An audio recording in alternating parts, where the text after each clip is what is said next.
YouTube has changed my life in so many ways. Last year in July, I was able to quit my 9-to-5 to do content creation full time.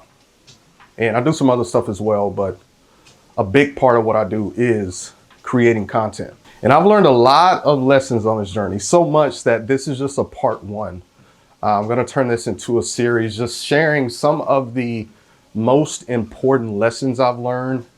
And if you are a content creator or thinking about getting into it, starting a YouTube channel, I think these lessons are going to be very valuable and help you grow faster and not make some of the mistakes I made. All right, let's get into lesson number one, y'all. I'm looking at my notes right here, and that is what got me to 1K subscribers is not what got me to 20K or even 10K. For me, the 1K subscriber mark was by far the hardest kind of milestone. Like, I really don't even remember. I remember things from like after 1K, but I would say like after 10K, I got to 20K pretty quick, at least, you know, just kind of thinking back. But yeah, it took me forever to reach 1K subscribers with my first channel. So I have multiple channels. I don't even know how many I have. I think I have about 4. It took me years. I think it took me 5 years. Was it 5 years? It's like 4 or 5 years to reach 1K with my first channel. It was a fitness channel. So I didn't reach 20K with my first channel. I did that on my second channel, this channel right here. And it took a whole different approach. Like, I really had to like hone in my skills. Like, content creation, being a YouTube creator, it's really not easy, man. And it does take skill. Like, this is something that you have to be skilled at, and you have to get better and develop those skills. Like getting better at your graphic design for thumbnails, that's a skill. You know, your presentation with videos and just the flow and how you structure your videos and your editing, that's a skill as well, right? How you show up on camera and deliver your message, like your camera confidence, that's a skill that you have to get better at. So those are things I really had to focus on and get better at. And, you know, on my journey to 1K, you know, and I know you probably heard some people say like your first 100 videos, you're just trying to get the hang of it and get better. So it's just a lot of reps and practice you have to put in. But I would say I focused probably too much on gear in the beginning. And I thought that would get me the results. I was focused so much on quality, but you'll learn as you get on YouTube longer, like a quality creator is not about your setup and your, you know, shooting in 4K. You know, those are things I've learned on that journey to 20K. It's about you and how you show up, your message, solving people's problems, being a guide to people on a specific path or journey that they want to take, right? And just doing all these things and rinsing and repeating and getting better. Those are the things that really helped me get to 20K and just being consistent and just trying to get 1% better at those things each day as a creator. And I put this point on here too, because I've worked with a lot of different creators. So I help, you know, newer intermediate content creators with their YouTube. And, you know, something I see a lot, and just on YouTube in general, is a lot of people, they just do the same thing. They're not willing to experiment, pivot a little bit, try something new. You can tell they're not trying to really improve their craft and just doing that same thing over and over. But that's not what got me to 20K. I felt like I had to pull out everything and just be willing to experiment, try new things. Like on this channel, I've done all different types of content. You can see I've done different styles. I've done different editing. So I was always open to changing things up. And I've seen with some creators, they have that resistance, or they just want to continue to keep doing the same thing, and then they don't get the results and they get mad. But you have to be willing to change and adapt and just evolve as a creator. I feel like I've changed so much as a creator from 9 years ago.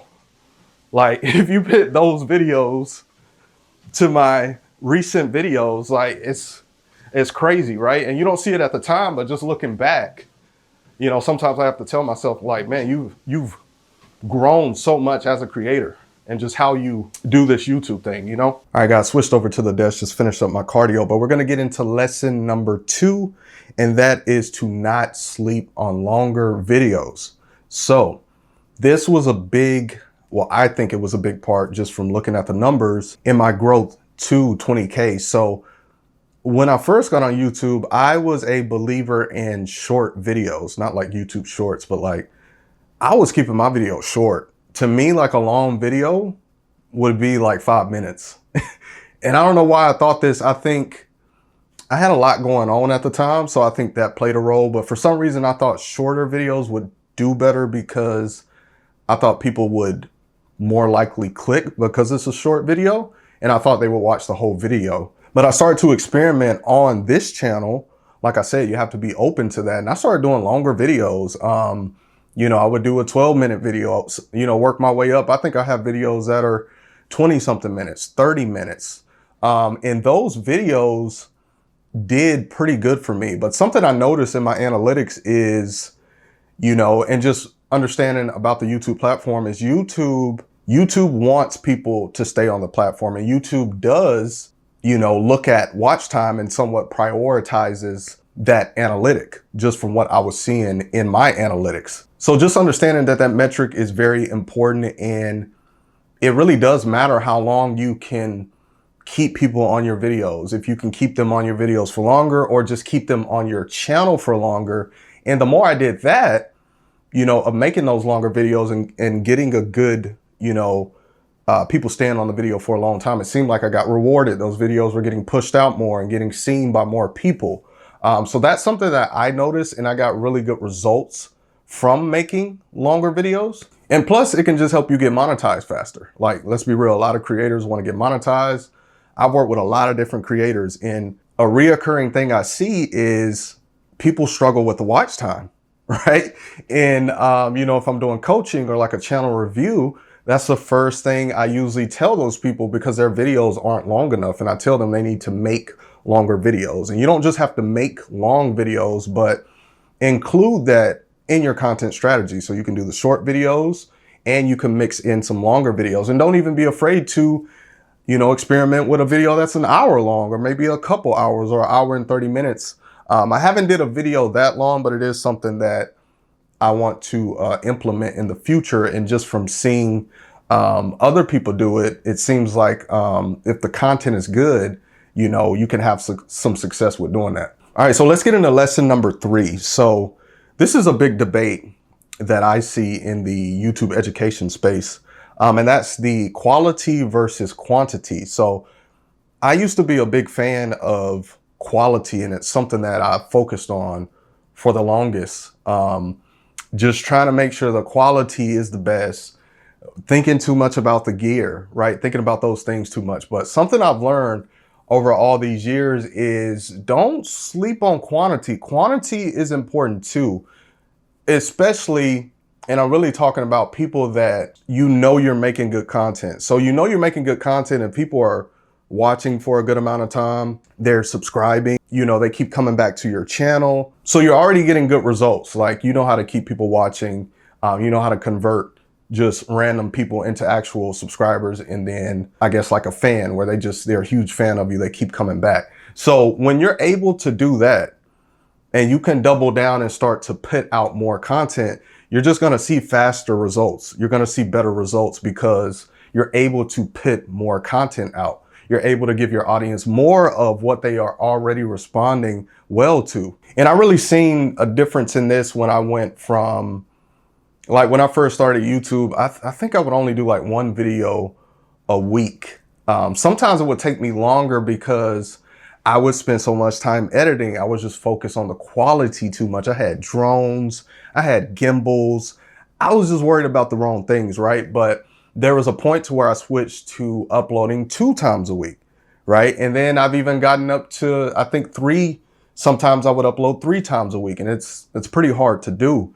But I seen really good results from that. I started to see my views jump up. I started to see my subscribers jump up. And I also think you see these things jump up and you start to get better results just because you're putting in more reps. You're going to get better at content creation, and that is the key, and the skills that actually matter.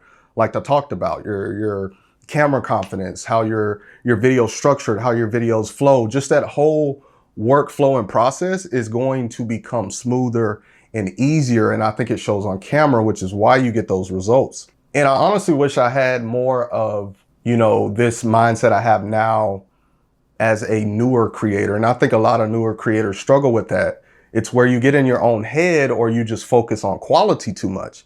And see, what this does is this impacts the rate or just you putting out content, which is the most important thing, and being consistent at that, right? So you got to get rid of that mental block of thinking, you know, everything has to be perfect. So yeah, don't get hung up on quality so much, right? I even think that can just stop you from even uploading sometime, because you're just worried about perfection and the quality and gear and lighting and all these different things. Eliminate all these little roadblocks and resistance that make it harder for you to put out more content. All right, guys, the last lesson number 4, do not waste so much time on editing. Man, y'all have no idea how much time I used to spend on editing when I was new to content creation. Just thinking back, I'm like, man, I used to like stay up all night editing. Like, I was really into these fancy edits, and that was kind of more of the YouTube game back then. I feel like, when was that? What was that, around like 2016, 2017?